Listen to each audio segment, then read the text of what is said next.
Welcome my channel Triveni steno classes. आज का dictation start होगा 3 सेकंड बाद। स्टार्ट।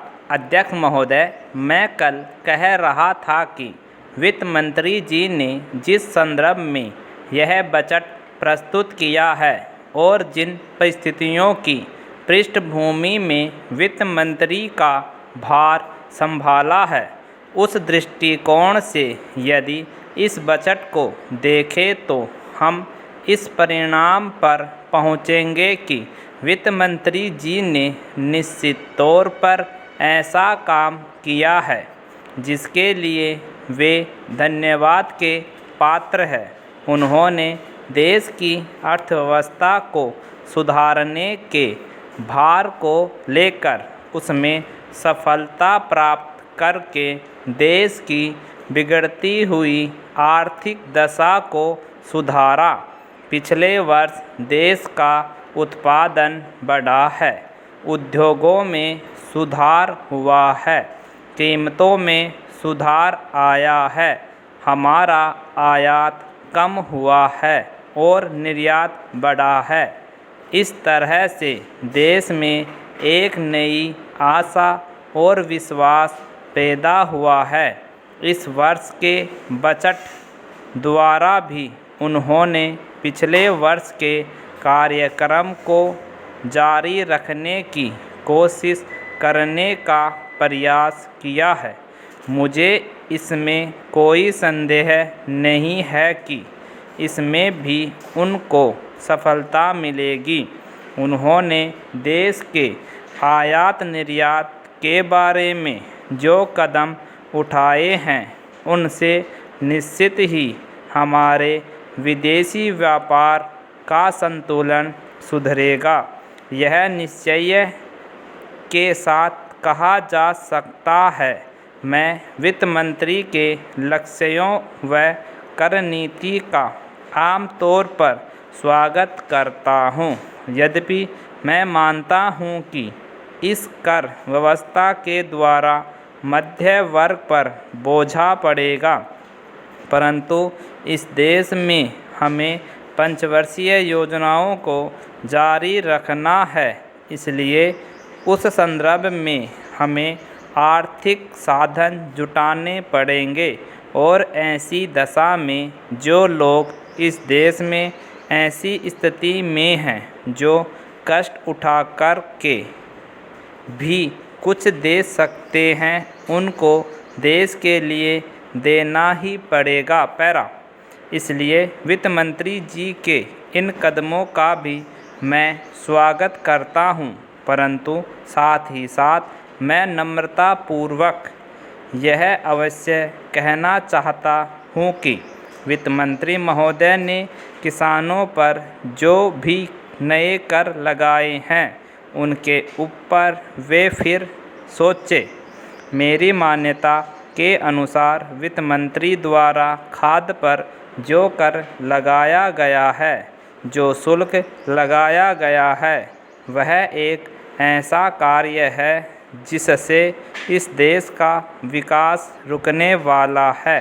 उन्होंने अपने बजट भाषण की भूमिका में कृषि संबंधी कच्चे माल के उत्पादन के लिए पूंजी लगाने की आवश्यकता पर जोर दिया है।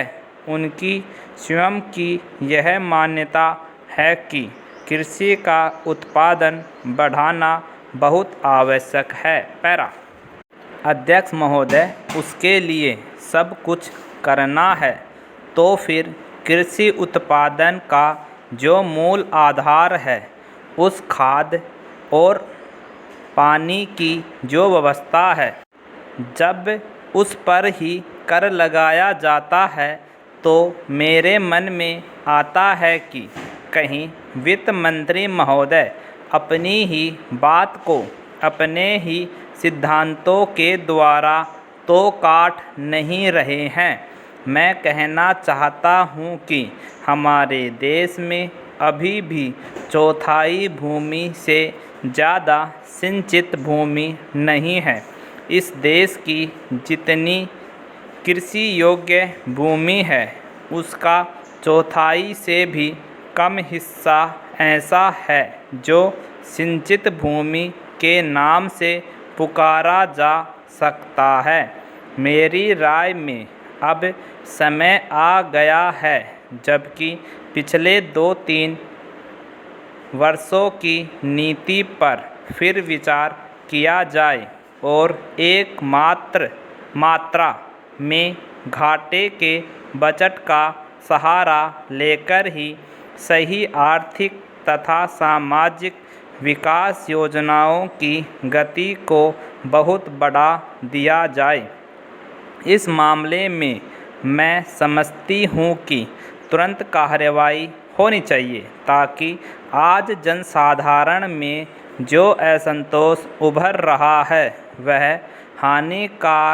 हानिकर दिशाओं में न चलने पाए। आज के राजनीतिक वातावरण की दृष्टि से भी मैं कहना चाहती हूँ कि विकास की गति को बढ़ाने की आवश्यकता सर्वोपरि है। जहाँ तक कि नए बजट के अंतर्गत कर नीति का संबंध है, अच्छा होता यदि मिट्टी के तेल जैसी वस्तुओं पर अतिरिक्त कर न लगाया जाता। मेरी राय में इस प्रकार के करों से बचना ही उचित है, परंतु वस्तुस्थिति कुछ ऐसी लगती है कि प्राय गरीबों पर करों का भार लाद दे बिना सरकार की गाड़ी आगे बढ़ ही नहीं सकती। एक नया कर जिसे पहली बार वित्त मंत्री ने लगाने की ठानी है वह कृषि संपत्ति संबंधी कर है। अब से पहले कुछ राज्यों में कृषि संबंधी आयकर लगाया गया था, परंतु उसके प्रशासन अथवा वसूली आदि में इतनी कठिनाइयाँ आई कि राज्य सरकारों को अपनी नीति बदलनी पड़ी। बात यह है कि जहां करोड़ों अनपढ़ तथा गांवों में बसने वाले किसानों पर हिसाब किताब रखने और रिपोर्ट भेजने की जिम्मेदारी लादी जाती है, वहां ऐसा कोई कर सफल नहीं हो सकता। उल्टे उसके कारण लाखों लोग कई प्रकार से सताए जाते हैं और फिर वे लोग सरकार से नाराज़ हो जाते हैं। इसलिए पहले देखना यह पड़ेगा कि यह कर कितने कृषकों पर लागू होने वाला है और उससे कितना रुपया कर के रूप में वसूल होगा। कंप्लीट।